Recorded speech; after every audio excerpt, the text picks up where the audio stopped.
Go. Okay, everybody. Hello. This is Between Two Teachers and our episode here on Monday, April the 4th, bringing you all the latest news in education and what you need to know. Well, what's happening all over the country and statewide and locally. Okay, and my name is Consuelo Lara. And my name is Madeline Cronenberg.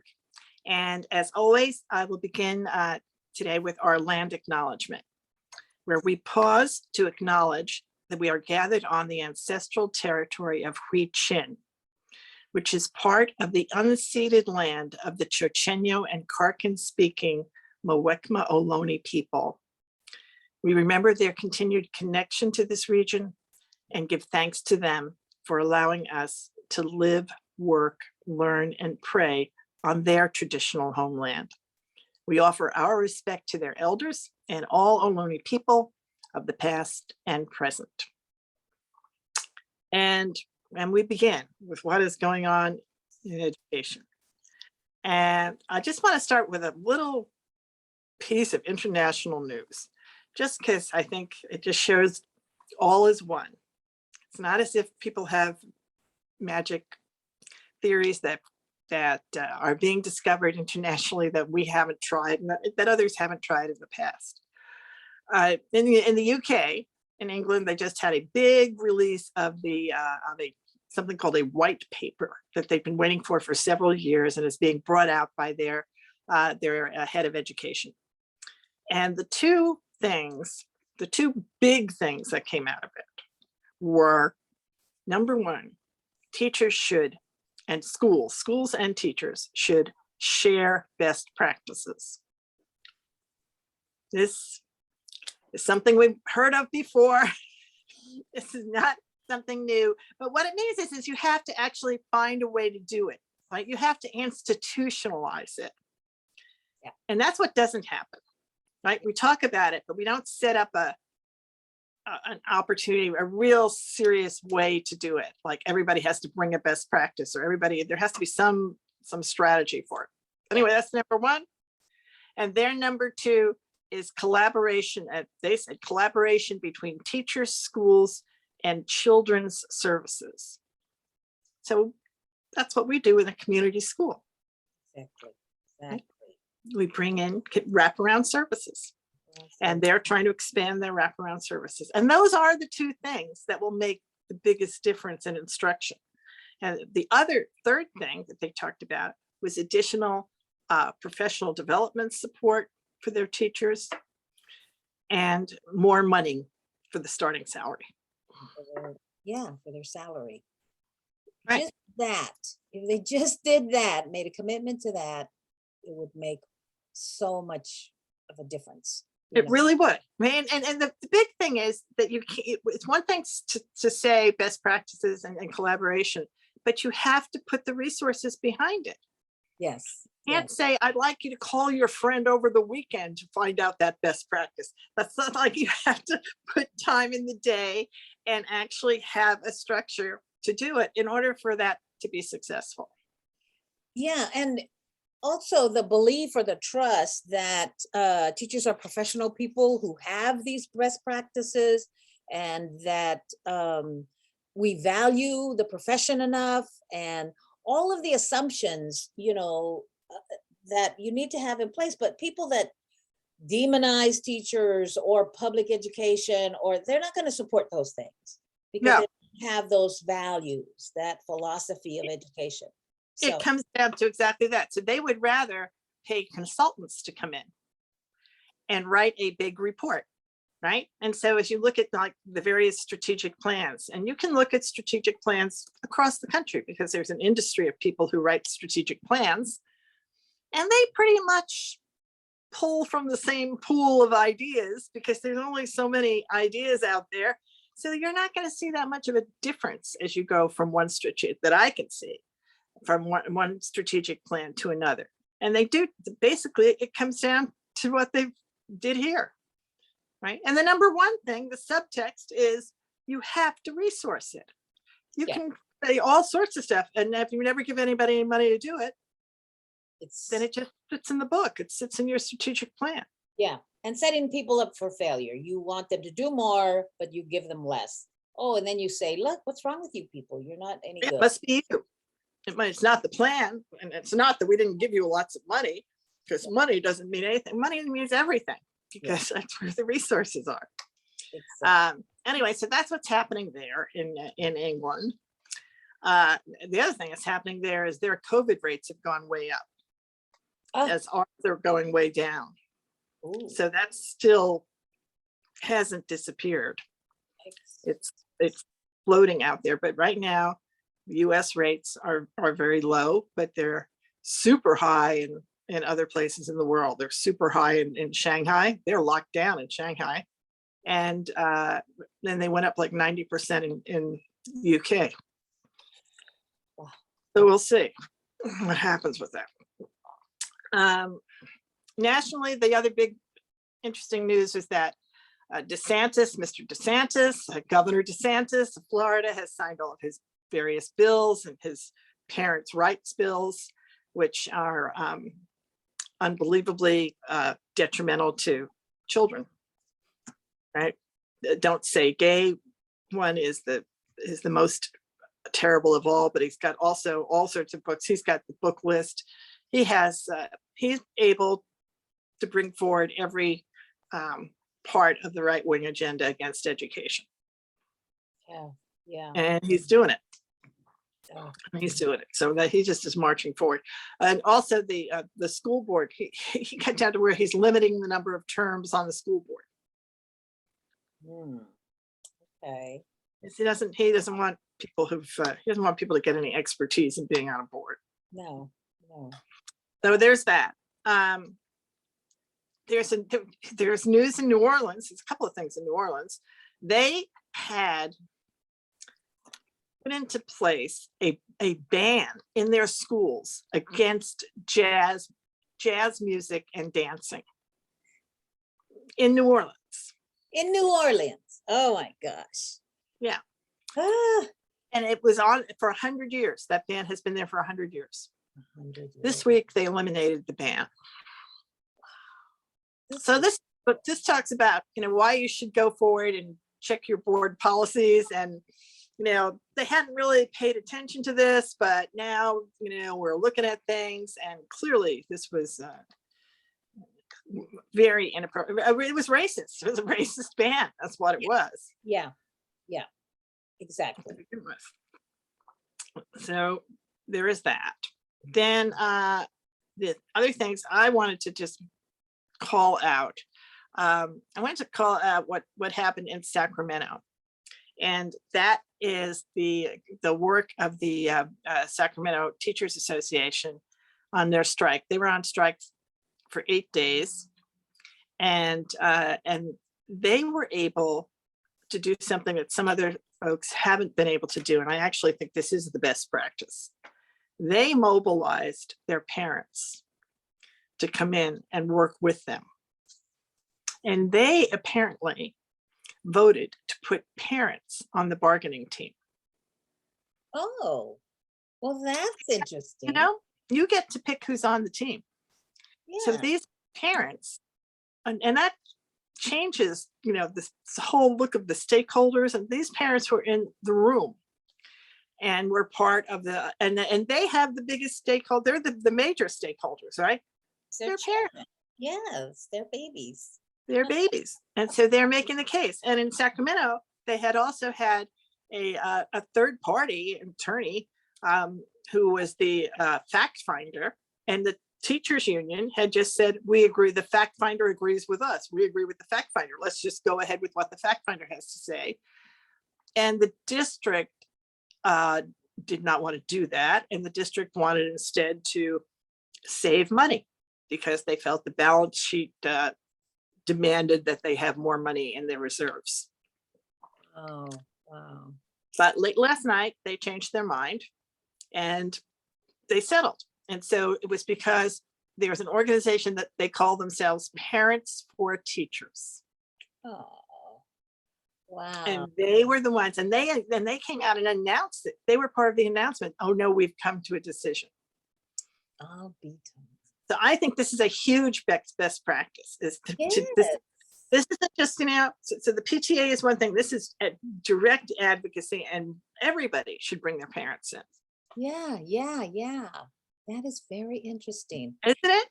Yeah.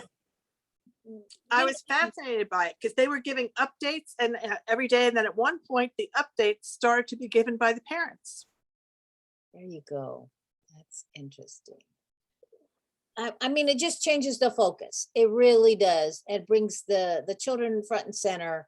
And this is what we're doing here. It's not somebody's outrageous political agendas. This is about, Exactly, and it's not an abstraction. it's not See, abstract.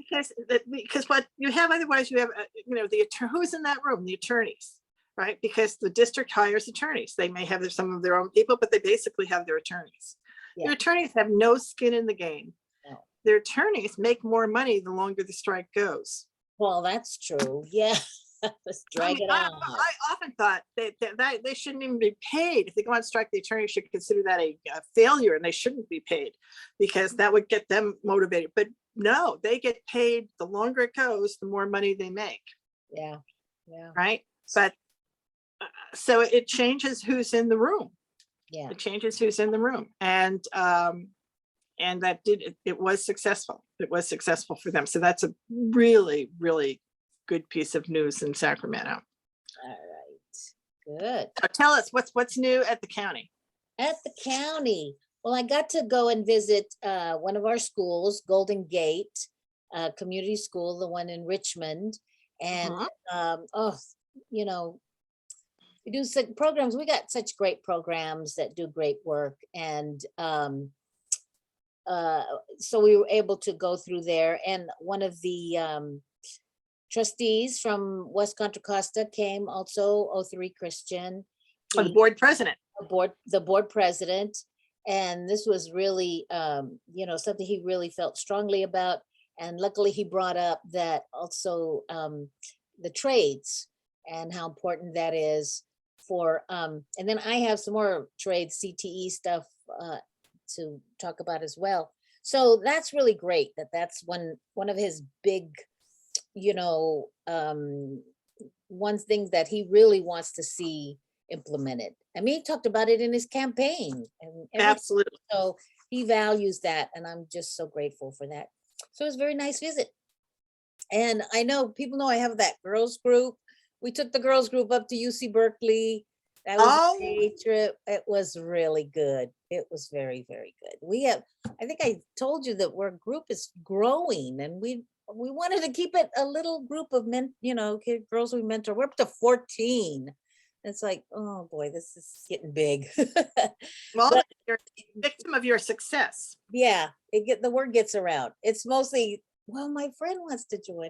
Yeah, so it's cool. It's cool. We had a good time. And then we had a speaker also this last week who came from Youth Works, that Richmond Works. Yeah. The nonprofit. They've expanded. We had them there a couple of years ago, but they've expanded even more how they can help young people get jobs. And I remember they said, well, you have to be 16. And they said, no, well, if you're 14, you can come to our classes. And the classes they have beforehand, like resume or how to dress, professional kinds of things. So you could get involved almost at any point if you, you really want to. So, and if you find a place, let's say you have a favorite teacher and you want to be their TA, that qualifies as a job, and that will get you can get paid for that. So they just make the connection. That's interesting. Isn't that something? And so if you find a spot that says they'll hire you, then Richmond Works pays the salary, and you turn in the hours just like you work there, and you follow all their rules like you're an employee. So you get that experience, and you have something you could put on your resume. So they've just really grown. And in terms of what they can do for kids, they were all interested. All of our kids always want to work. These kids wanted jobs. So Richmond Works, and it was so easy. There was a barcode on the flyer. The barcode comes up and you the application comes up, and right then and there, you're filling out the application. So That's perfect. I'll bet it's on their website, that I'm barcode, so kids can, oh, it was just wonderful. So that works. And I think there's some kind of connection too with Mr. Diego, who teaches the class on entrepreneurship. So he's a community person, and he is working there also at the school about entrepreneurship. So that's cool. A lot of good things happen. That's Richmond High. That's Richmond High. And then I just want to mention a couple of, I'm on this legislative committee, so a lot of these things come forward. I think a couple of ones that legislative items are coming forth in terms of collaboration with our community colleges, which I think is really important about we have pathways in the high schools, pathways, you have in certificates and all that at the community college. How about a nice, seamless pathway from one to the other, in other words. Exactly. Yeah, so there's an effort to make that happen, to make that a reality, encouraging a concurrent enrollment. So that will help as well. And more middle colleges on the campus. I mean, it's all good. And the key words we love to hear: partnerships, collaboration, and looking at more of those things that we can do together with. It makes so much sense to have the intentional vertical alignment.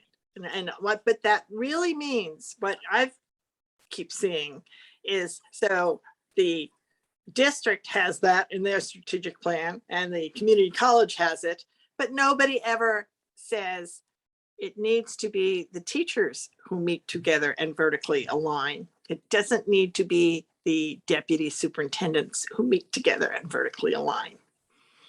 Yeah. That's the difference. It needs to be the teachers, because you need to know. When I was teaching in adult ed, some of my students would go to Chabot. Yes. Right? Yes. And they wanted to get an AA and Chabot. Then the Chabot teacher stopped teaching, and then that was just me. But they would do it in medical that we had it. And the medical teacher who did medical terminology was connected to the teacher at Chabot who taught medical terminology, and they used the same book, and they talked to each other about the students. They did a handoff for the students. And that's what you have to do. Yes, yes. Right. And so this is one of these best practices. That's not hard to do. You don't have to buy new equipment. You have to pay people. You do have to pay people, because the way it works is what you need to do is give them a day to job shadow each other, to understand what each other is doing, and to set up that program so that it is a handoff, and everybody knows at the high school. And now you're going to go to see Mr. So-and-so, Miss So-and-so's class, and this is what you'll be doing there. Yeah, so that's funny that comes up. I visited Pittsburgh High School. They got an incredible multimedia program. So some students then went to the local community college, and they took multimedia. It was the same stuff. Right. And what the teacher was saying, the key word is articulation. Yes. You need to have that articulation so that Right. those kids could have gone there and picked up where they left off, instead of Right. having to repeat everything all over again. And so all of the little barriers, what they need to look at is not to just put that as a goal in their plan, but they need to look at what the barriers are, like how to be, whether or not your teacher in the high school has to be a credentialed CTE teacher. And they need that, and they need to be able to get a community college teaching certificate, which means they need to have a master's. Now, two things: many of our teachers have a master's now. That's not an unusual thing. And if you didn't have one, then you could still pursue the CTE certificate if you have a background in the field. Exactly. I mean, but the energy and resources have to be put into helping the teachers to be able to put that together. The connections. Yeah, absolutely. So they speak to each other. Yeah. So I'm excited to see how Yes. that program does that, right? Well, because if that works, when it works, it's absolutely wonderful. Yeah, yeah. Our favorite topic, CTE, community college, Yeah, all of that. We love this. So we'll bring you more information as it happens. So exactly. that's all I got today. Um, okay, so I was going to add in, what am I going to add in? Oh, the news. I talked about this last week. Um, this is an update. One update is the Sacramento teachers are back at work, and students are back in school today. It's with a big success.